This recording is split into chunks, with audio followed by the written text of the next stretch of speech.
Hello and welcome back to the Second Chance to Live channel here on YouTube. I'm happy to see that you decided to stop by to watch this video presentation. Thank you. In today's video presentation, I'm going to be sharing part 2 of the article series that I wrote several days ago. I created part 1 of this video presentation of the article yesterday. I would encourage you to read part 1 or watch part 1 of this video presentation, as part 2 builds upon part 1 and subsequent parts. To read the article, I'll put my glasses back on and bring up the article. Again, I want to thank you for your time. You are an important part of my process, and I always enjoy our times together. Here's the article: Second Chance to Live, Lessons from My Journey, Awareness, Part 2. As I mentioned in part 1 of this series, I believe that healing in my mind, body, and spirit begins with awareness. Without awareness, I have little hope of being able to heal. In part 2 of this article, I will share some of the awarenesses that I gained through emotional bottoms. In my experience, I found that emotional bottoms are times when I look at what is going on in my life so that I can begin to look for solutions. I find that this occurs when I become sick and tired about being sick and tired of being sick and tired about being sick and tired.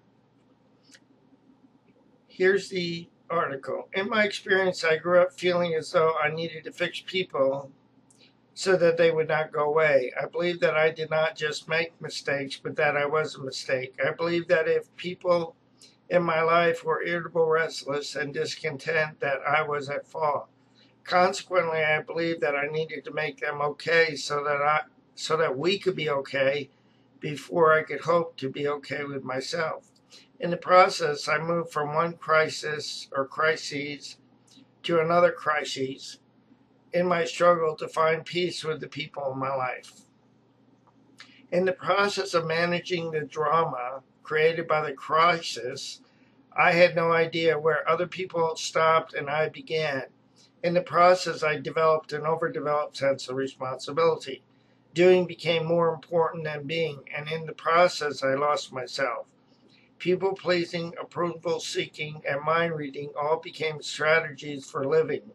In my attempt to get through the gauntlet provided by the crisis and subsequent drama. As a byproduct, I experienced feelings of being alone, isolated, and alienated.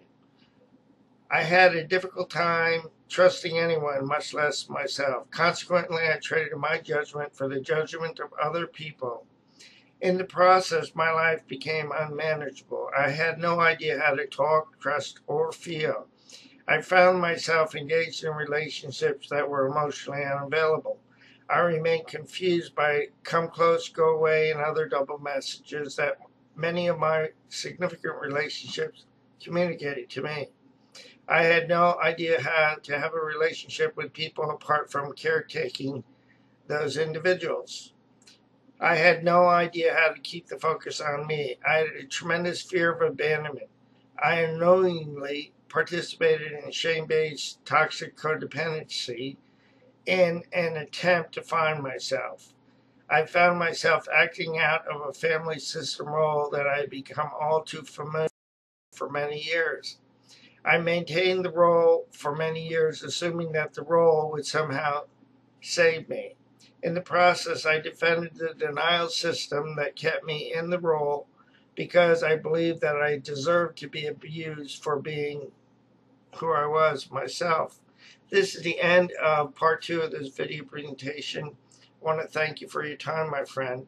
I share these awarenesses with you to help you to realize that if you have also experienced these feelings, that you are not alone. In part 3 and subsequent parts of this article, I'll share with you what I discovered that helped me to move beyond these feelings and be able to recognize them when they do occur in my life so that they don't debilitate me as long.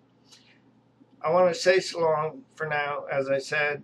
Before I do, I want to encourage you to please not give up on yourself, your process, or most of all, loving God, for He alone has the big picture. The pieces of the puzzle will come together at the right time and in the right order and at the correct time. That is what I'm trusting, and that is what I've seen through my life. So long now. Have a great day, and God bless both you and your family.